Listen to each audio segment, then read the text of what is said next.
Hi, boys and girls. We're going to read chapter 6 of School Days, according to Humphrey, by Betty Birney. Chapter 6 is called Shake, Wiggle, and Spin. Mrs. Brisbane left, and the room grew dark over time. Then suddenly the door opened, and the lights came on again. "Hello, mammal! Hello, amphibian!" Aldo's voice boomed out as he rolled his cleaning cart into the room. "Hello yourself," I squeaked back, even though I didn't know what he was talking about. Last year he'd learned some Spanish. Was he learning another language again? "Humphrey, you and I are mammals, but Og is an amphibian," he explained, as he started to sweep the room. "I learned that in biology." I loved to watch Aldo sweep. He was so graceful as he whirled the broom around the tables and under the chairs and straightened them as he went. "See, humans and rodents like you, Humphrey, are mammals. We all have fur and ears that you can see and 4 limbs. We are also warm-blooded," he said. "I know we have a lot in common," I said. I was unsqueakably glad that Aldo and I were both mammals. Most humans are not as furry as hamsters, but Aldo was an extra furry human, especially with his great big mustache. "Og, you're an amphibian," he continued. "You don't have any fur or hair, and you've got webbed feet. Also, we can't see your ears." That was true. I'd been looking for Og's ears for as long as I had known him, but I still couldn't see them. "You're also cold-blooded, Og." Aldo got out his rag and started dusting the tables, "which means your body temperature goes up and down, while warm-blooded creatures like Humphrey and me have the same temperature no matter what the weather is." Boy, Aldo is sure going to make a great teacher someday. I was kind of sorry that Og and I didn't have as much in common until Aldo said, "I think amphibians are just as nice as mammals. Don't you, Humphrey?" "Yes, yes, yes," I answered. Og let out a giant boing. A little later, Aldo stopped to eat his dinner and talk to us. He always gave us yummy treats. Well, my treats were yummy, but Og's didn't look too tasty to me. However, he was an amphibian, and I'm not. While he ate a sandwich, Aldo told us something very interesting. "Richie's still having trouble getting used to his new teacher." Aldo paused to take a big gulp of coffee. "He was kind of upset because Miss Brisbane moved him away from Kirk. He should probably thank her for that, because when he sits next to Kirk, he usually gets in trouble," Aldo said. I knew Aldo was right. Kirk liked to tell jokes, and Richie liked to laugh at them. None of the strange students told jokes, so far anyway. "She had to separate Gail and Heidi too," Aldo told us. I could understand that because they were best friends. Gail was a great giggler, and Heidi always giggled when she was around. None of the strange students giggled like Gail. Not even her brother, Simon. "Anyway, Richie will get used to her," Aldo said. "Just like you got used to Mrs. Brisbane." It had taken me quite a while to get used to Mrs. Brisbane, and she was just one human being. How long would it take me to get used to a whole room full of strangers? Aldo rose and started to push his cart towards the door. I think Richie's real problem is that they don't have a classroom pet in room 18. Aldo turned off the light. "See you tomorrow night." I was a little disappointed when he walked right past Aki's red hamster ball on Miss Brisbane's desk and didn't turn it on. When the door was closed, my eyes got used to the darkness. I had an idea. "Did he say room 18, Og?" I asked my neighbor. "Boing," Og replied. "That must be where the rest of my old friends are. I'd sure like to see that room." I was already pushing on the lock that doesn't lock. "I'll tell you all about it when I get back." Soon, I was out in the hallway.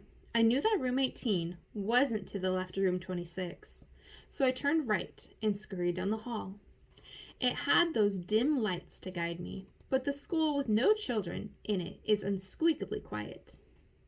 It was hard to see the numbers on the doors from way down below. But if I looked straight up, I could read them, just like the night before. All the even numbers were on one side of the hall, and all the odd numbers were on the other side.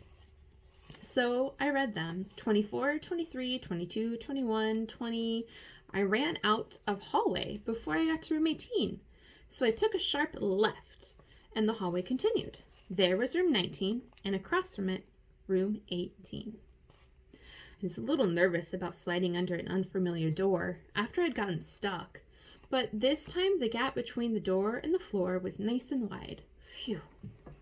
Room 18 didn't look all that different from room 26.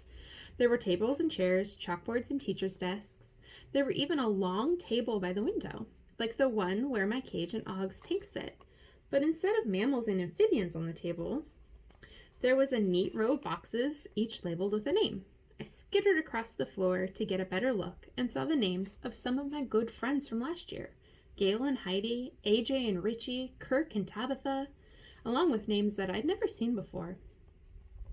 I stared at those boxes for a long time, remembering all the good times I'd had last year.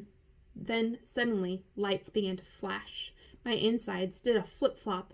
Was someone in the building? Was it Aldo, or had someone broken in? Why were there flashing lights? Boom! There was a loud crash. Someone was breaking in for sure. There was a tremendous clatter, and my insides settled down a bit as I realized that it was raining outside. The flashing lights and the crashing sounds were lightning and thunder. I hurried back out into the hallway and back to room 26. Of course, I wasn't afraid, but I was worried Og might be. Don't worry, Og. It's just a thunderstorm. It won't hurt you, I assured my friend when I was safely back in my cage. I told him about the boxes in room 18 and the names on them. Maybe it made Og sad to think of his old friends so far away. He didn't make a sound, so for the rest of the night, I sat in my cage and listened to the rain. It was still raining the next morning, but the lightning and thunder had stopped, thank goodness. The students arrived in room 26 with an assortment of umbrellas, raincoats, and hats, which were put in the cloakroom, and I was glad to have a nice dry cage to stay in, especially since hamsters shouldn't ever get wet. Just Joey rushed out of the cloakroom and hurried over to my cage. "Hi, Humphrey," I said. "It's me, Joey." "I know you're Joey," I squeaked. He laughed. "You answered me." "Of course," I said. "I'm a very polite hamster." I wished he could understand what I said.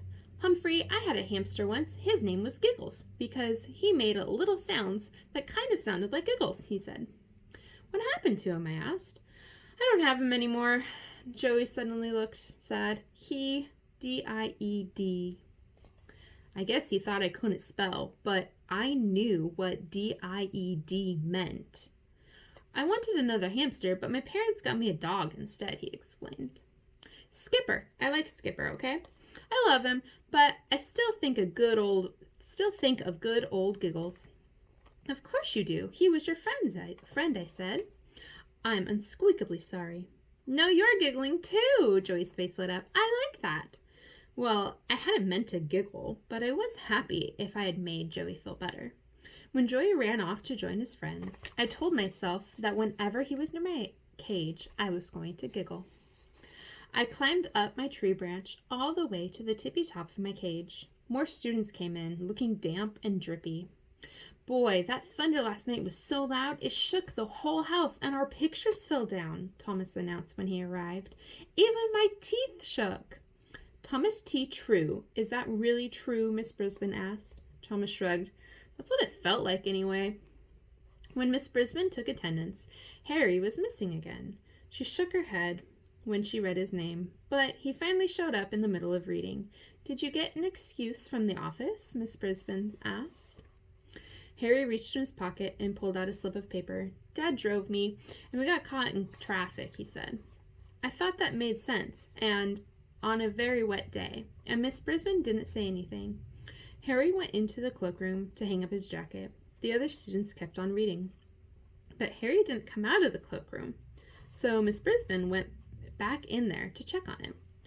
The cloakroom isn't really a room, but it's partially walled off from the rest of the room, and I can't see inside of it from my spot by the window. "Harry, what are you doing?" she asked. "Just taking off my jacket," I heard him answer. "Well, hurry up, Harry," she said in a not very happy voice. Harry came out with a grin on his face. "Miss Brisbane, did you know that 8 of the jackets back there are blue?" "Way more than any other color," Miss Brisbane just said. "Take your seat, Harry. We're in the middle of class." The rain was still beating against the windows when the bell rang for recess, so my friends had to stay inside. Miss Brisbane opened the closet and pulled out a huge plastic tub. "Here's my rainy day box," she said. "The things in here can only be used on days like this." She started taking out smaller boxes and lining them up on the desk. "We've got board games and puzzles, art supplies, and activity books. It's strictly first come, first serve, no arguments. Now, first, let's get the wiggles out a little."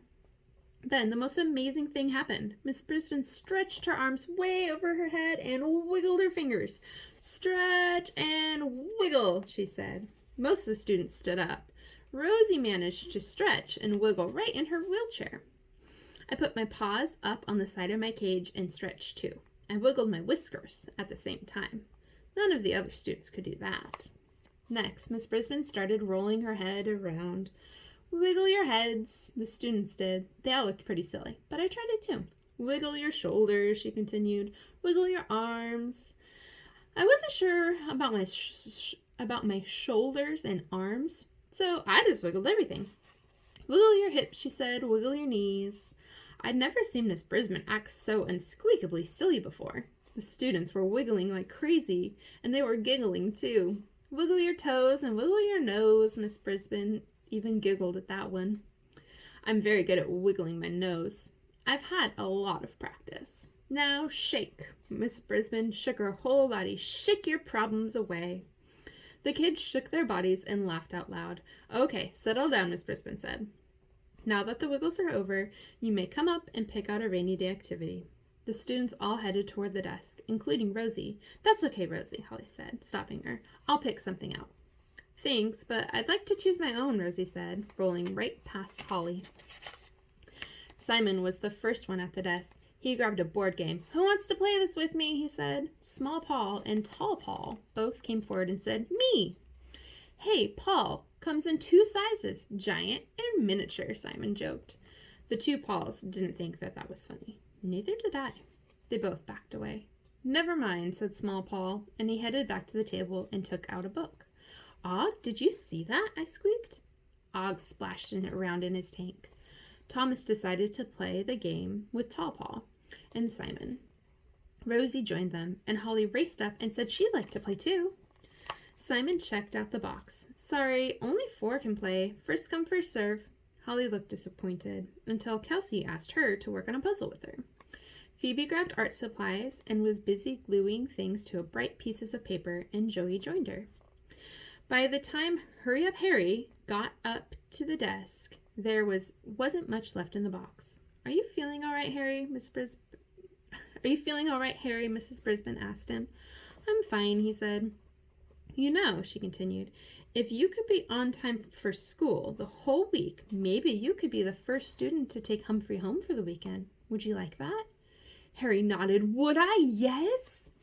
"It's up to you to listen for the bell and return with the other students. I want you back in the room right after recess." She reached deep down into the box and pulled out a smaller box. "Now, why don't you see if Paul F. would like to play this game with you?" "Okay," Harry said. Soon, all the students were busy with their activities and seemed to be having fun, which was a good thing. But there were problems too. I wondered if Harry could hurry up for the whole week. I could see there was a problem between Holly and Rosie, and between the 2 Pauls as well. I hopped on my wheel for a spin because that's where I do my best thinking. If there's one thing that gets a classroom hamster thinking, it's a problem happening right in his own classroom. Humphrey's rule of school. It's easy to get your wiggles out, but it's harder to shake your problems away. That's the end of chapter 6. Chapter 7 is called A Visitor and a Visit. We'll read that later. Bye.